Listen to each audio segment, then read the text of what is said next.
So, hello everyone. It's been a long time. I found some time again, hopefully, to finalize a new track breakdown. Um, and a couple of requests came in for specific tracks, and somebody kept pushing me to do a track breakdown of the Versalife track from a recent EP for Delsin, Shapeshifter 2. It's a track called Going Silence, and it's a personal favorite. So, I truly hope my daughter won't wake up because she is asleep right now, and I am determined to do a speedy breakdown today. And as you can see, we're already in the arrangement overview of the track. So try to push the tempo a bit. Literally, the basis of the track is this pad section. It's coming from my Kawaii K3.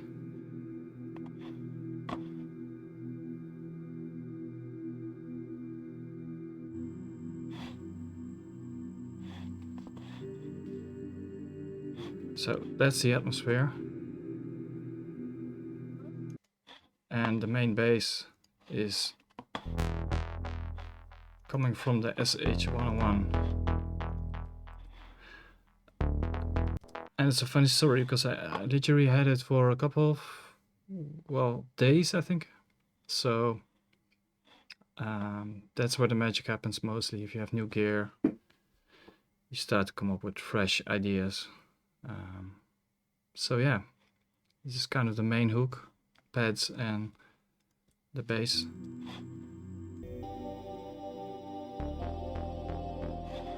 And you can hear now I've turned off all the effects on the bass. This is when I turn on the effects.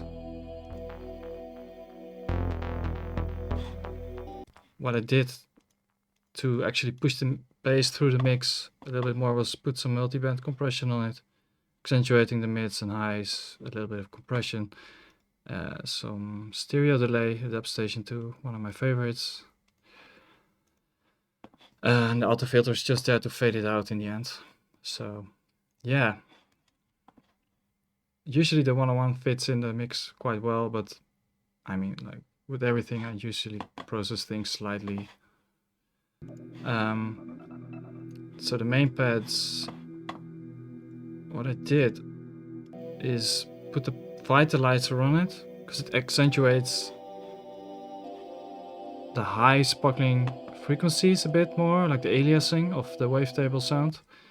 Because generally the Kawaii K3 sounds very muddy, a bit mathed or something, and I noticed that the vitalizer is actually quite a good tool to add a sort of like hi-fi spark to vintage synths. That's why I used it. I had the hardware version, but I sold it.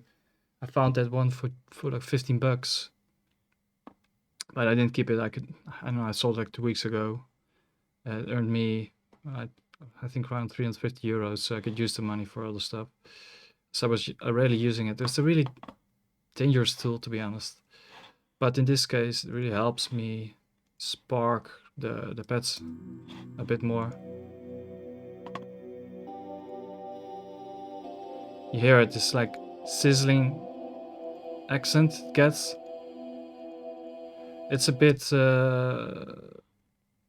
stupid that they put some sort of like, I don't know, filtering inside the synth that causes this kind of filtered, muffled sound. But yeah, then again, I mean, you have tools for that to keep the sound fresh and put a bit of a hi-fi sound into it. Processing just slightly with the Valhalla Space Modulator free plugin. It's just widening the sound a bit. Okay, let's go over to the rest of the sounds. This is a funny one. These ARPs, I thought it was Blofeld, but it's actually Serum. And it's a preset that I made for Splice. I did like a techno sound pack, and this is some sort of like gated ARP sound. Just nicely flows and accentuates the musicality in the back of the track.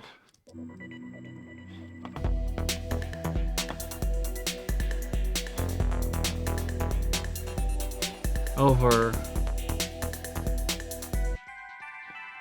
the leads, similar sound from the Kawaii, I think, only in a higher pitch.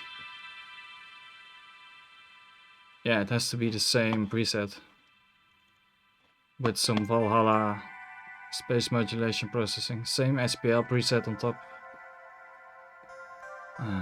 There's these additional Blofeld sounds coming in. These.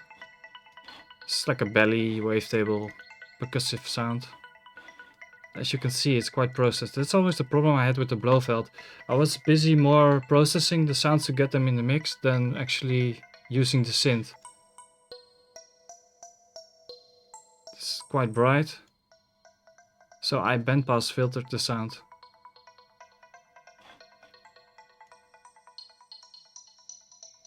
For some extra movement. Yeah, of course, our bass. And there's the additional arpeggio layer coming from the SH101. This is dry with processing.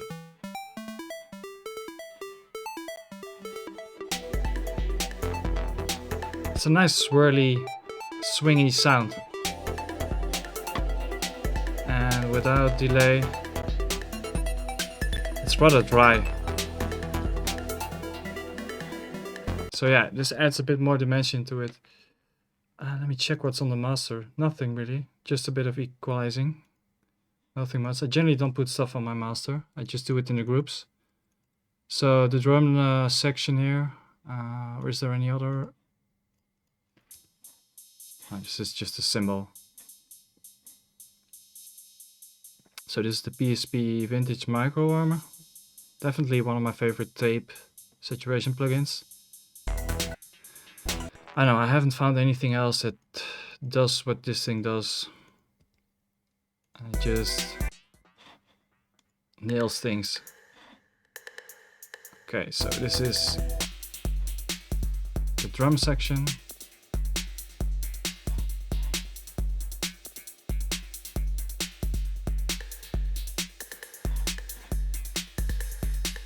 So it's a pretty simple approach.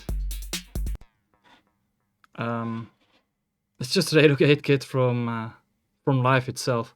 It's called Medusa. What I do generally to add a bit more aggression to the transients is using transient designers. I think this is only on the kick. Yeah.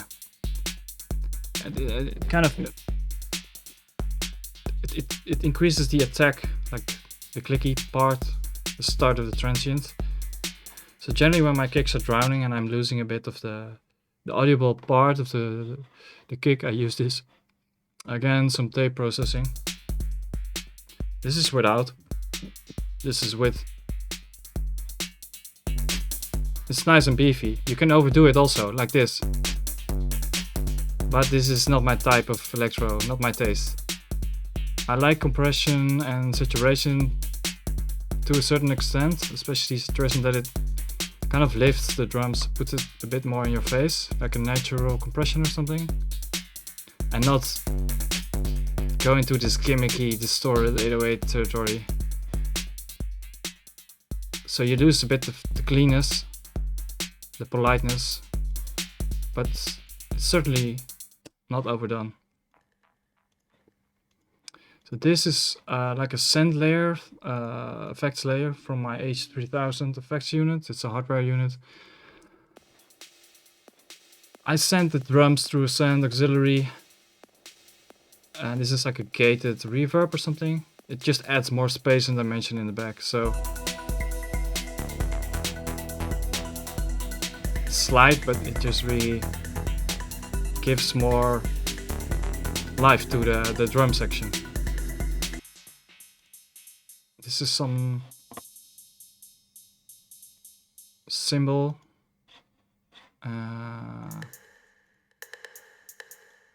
rim shots with some plate reverb processing on top. I like plate reverbs for drums.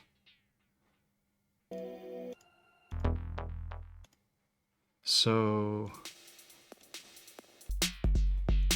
There's some flanging going on the snare. Not sure what that is. Audio effects.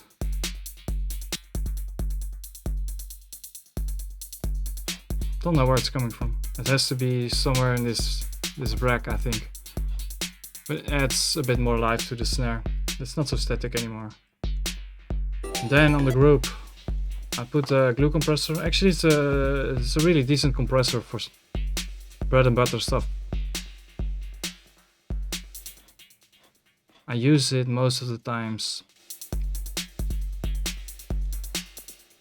on groups of drums, and the compression is rarely going above 5 decibels. You can also put it in parallel mode by playing a bit with the dry wet, or on full. It's just a matter of hearing and listening carefully and nailing the sweet spot to your liking. And I think in the eventual master, the sound engineer, the mastering engineer, kind of limited it a bit extreme in my opinion, but it adds up to the vibe and the energy of the track. Because when I listen back to the master, the mastered file, it kind of sounds really squashy in a way, but in a good way. Generally, I don't like it when engineers overdo it, but with some electro tunes, it can really have it. It gives a bit of like a pumping effect and glues everything together. But yeah, so some mastering engineers are a bit too creative, in my opinion. But sometimes it can work out, you know. Just be aware of that. And there's this machine plugin in the back. I don't have the machine anymore. I only use the drum plugin. I don't know what this is doing. It's doing additional drum sounds later. For some drive, you know. Without... yeah, it would be not so energetic. Yeah, it's rolling nicely. It's just getting a bit more speed or bass by adding this hi-hat section that I programmed in there. Generally for hi-hats I do a bit of stereo delay. Echo Boy is nice for hi-hat processing. I use this a lot for hi-hat processing actually, to widen things or just change the character slightly of hi-hats. What you can do with this thing is determine the saturation, the character, and especially on the Echo Boy main plugin, you can determine some character settings, the sound and the effects. Yeah, that's it. Sound-wise.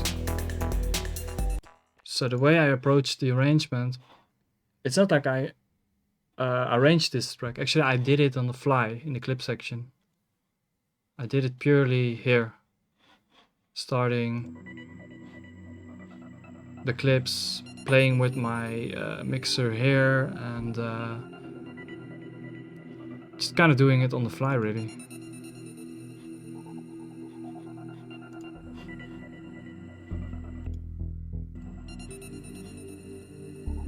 Good track, still. I don't know, it just has a really strong identity, I think. Strong theme and mysterious hunting vibe.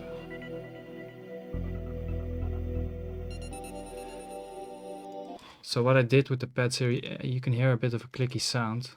It's like a transient. Tuck. Because I actually repitched the pad section with the transpose functionality in the clip section. I put the warping mode on complex, so you keep more detail in the sound.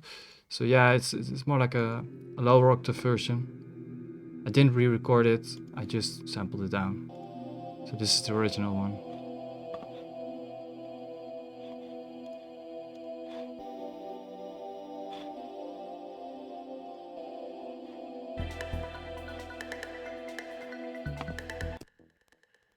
So yeah, Cone of Silence. As you can see, it's more like a hybrid track. Really not just some sort of like hardware jam. Yeah, the basis is a hardware jam. the SH101, the K3 sounds, the pads, everything. But generally, I kind of shipped this track along the way into my liking and to a certain level of perfection, maybe. So I actually did a couple of versions of it before. One where the drums weren't that convincing to my ears. So I put it aside and started all over. And as you can see, the latest thing I changed was adding some additional hi-hats for the drive with the machine plugin. I could generally do that also with the drum machine live, like on top of the arrangement, record like a live jam on 808 or something. But in this case, it was a machine pattern. So yeah, it's kind of a quick look into this track. Let me know if you want to know more about the processing and so. As you can see, I use a lot of the basic plugins from Ableton Live on this one. I mean, it's not about expensive or high-tech plugins always, you know, with these type of tracks. It's a matter of listening carefully, queuing manually here and there. Yeah, the only more like pro-y kind of plugin that I use is the SPL. So I didn't even use any additional reverbs, I think. Only on this auxiliary sense. No, not even. It's just on send channel A, I have a double kind of delay channel, which is doing, yeah, it's this replica delay. It's doing like a flanging effect. Actually, I've modulated this effect with the LFO. As you can see here, the mix is going left to right. I've attached an LFO to this, so it kind of moves and adds dry wet to a certain extent. So this is more like a layer on the back too. Obviously also there's a bit of high passing going on here. Not so much. So yeah, all this type of things add up to the general character of your track, of course. Could be also a hardware effect. But in this case, it's a combination of two effects. So yeah, that was it. Cone of Silence. I hope you enjoyed this one. It was a rather quick one. And I hope to talk to you guys soon. Okay, take care.